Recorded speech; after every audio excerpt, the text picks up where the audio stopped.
not believe all the consumer lies, because there's a lot out there. They would even tell you to do it like this. This is kind of a crude, uncivilized way to do laundry.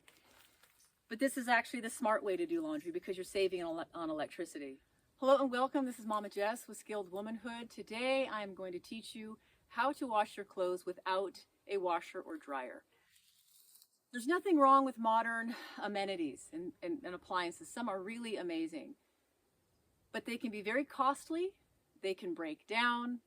And if you rely on them only, you might not know how to do the most basic skills without them, which can cause a lot of anxiety if the electricity goes out or if an appliance breaks. So it's super important to have a backup system. And this is the system. For me, I almost exclusively avoid washing and drying with appliances because they're costly, and I find that the new appliances don't work very well. Whatever this high efficiency thing is it's really just how to use less water, and the clothes don't come clean. So it mostly just annoys me, so I avoid them completely. So this is really how I wash clothes. And I've gotten really efficient at it. So some people will say, well, it takes forever, but not if you're smart and organized and you do it, you keep up on it. Like, don't wait until you have a mountain of clothes that you haven't washed for a month and then you think you're going to do it all on some Saturday. It's not efficient to do it that way. Also, I want you to be mindful that a lot of the clothes that you think are dirty just because you wear it once while you're like going down to the coffee shop, it doesn't need to be washed. So it's important to be mindful not to overload yourself with clothes that don't actually have any soiled stains, grit, stink on them. They can just be hung back up or folded and put away again, right? So don't wear yourself out by thinking that you have to wash everything just because you wore it once. That's where you can spot clean. You can find like, oh, I've got a little stain. I'll wash that here. Oh, I've got a little thing here. Oh, the armpits stink. Let me just wash the armpits out, right? So we'll talk about that. So anyway, this to me is the smarter way to do it, and I want you to learn so you don't have to be nervous if the power goes out. So there are ultimately two seasons for me with washing clothes. You've got the summer months or the warmer months, and then you've got the wet, snowy months. So when it's warm and I want to utilize the sun, I want to utilize that fresh air and breeze. I have the big tubs, and I try to wash my clothes as much outside. In the winter months, I have my buckets. I have these smaller size buckets that they nest easily within themselves. You can also use a 5-gallon bucket, but I prefer to break up my clothes in their different types. So you have darks and lights that include whites. You'll have underwear, dirty socks, and really grimy washcloths that you really don't want to have mixed with anything else, right? So that's my tiered system, and I do that in the bathtub shower area. Whether if I'm showering, you can just do it right there, or if I have some clothes that I want to get soaking and then be prepared for the next day to really wash them completely, I do it this way. Okay, so how do you do it? I'm not going to actually use water and wash something. I just want you to listen to my instruction. So if you're going to do this 2-tub way, you're going to fill up one tub with the hose. If it's in the summer, of course, it's going to warm this water up enough to help loosen up that grime and the grease in it. Okay, so I fill this up with soap and water, and then I put my clothes in. Now the soap that I use is one that I've made from home. I don't know its concentration. I don't know exactly how much to put in, but what I do know is I know my senses. I know what something looks like and feels like and smells like. So, and that's what I use, because I can pour some in. I go, that's not enough. I can feel it. Pour some more in. Oh, now it's starting to suds the way I want. That's good. Okay.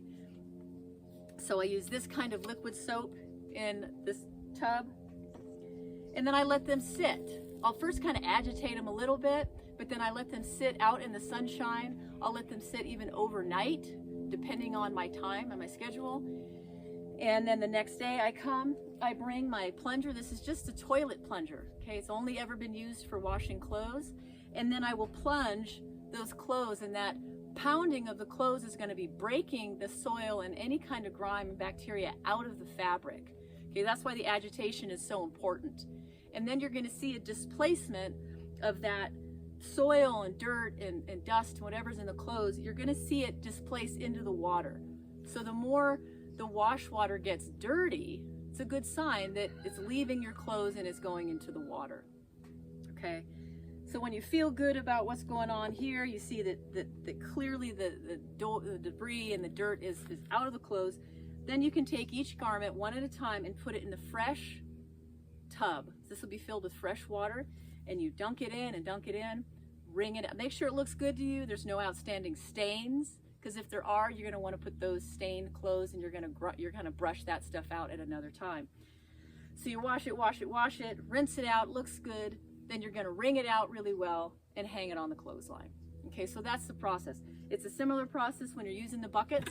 Okay, you're going to fill that with hot water from the shower or the bathtub, put some soap in it, mix it up real good, put your garment in, let it sit. That sitting with the soap helps it break down the greases and dirt, and then you can do your agitating.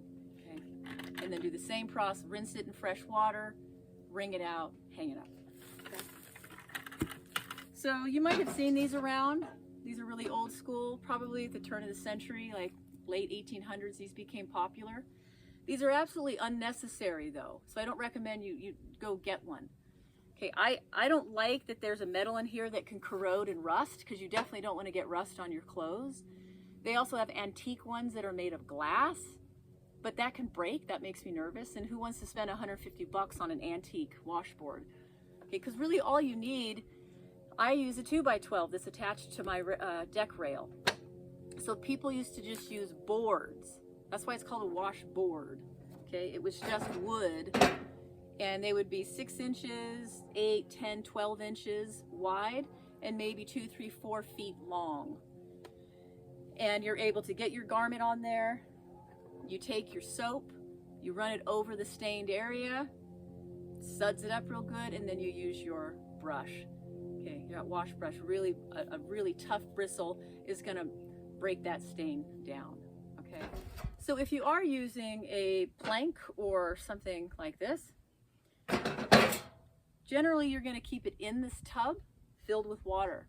Okay, and even they have like a little lip here. You can keep your bar of soap up on the top. You can keep your little brush there.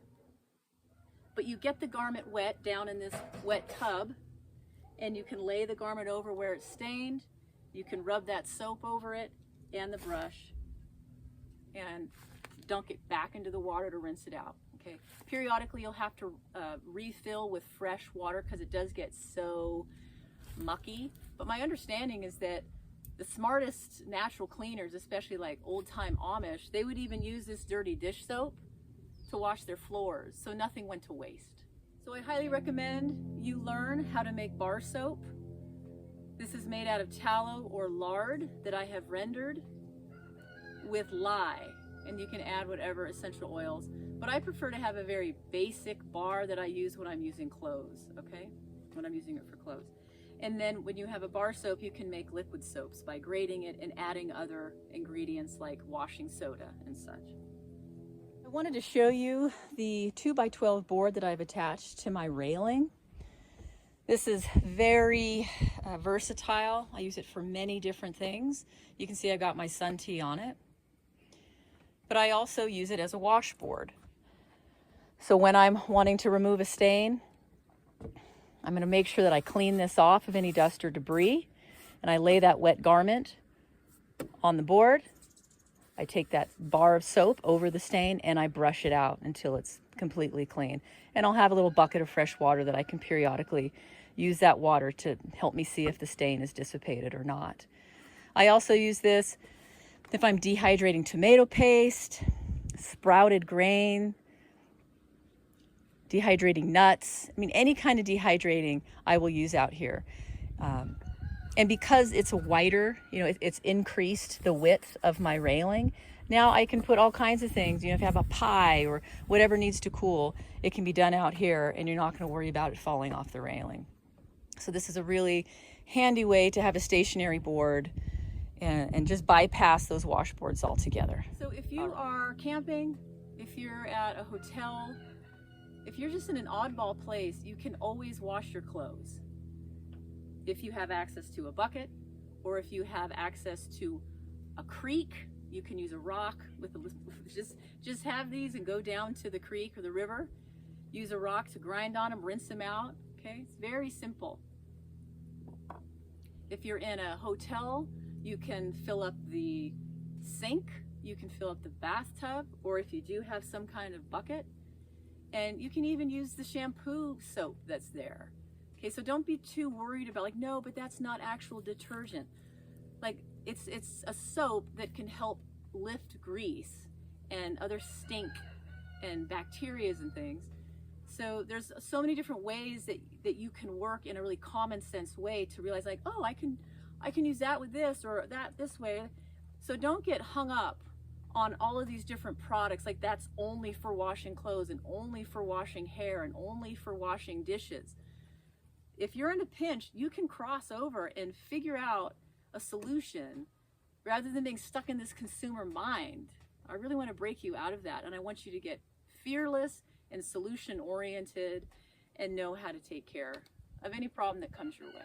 I also recommend get yourself an apron, because when you're doing this, you're going to want to get your hand, kind of dry your hands on your apron, not get your clothes soaking. All right, that's it for me. Have a great day, and I'll talk with you soon. Bye-bye.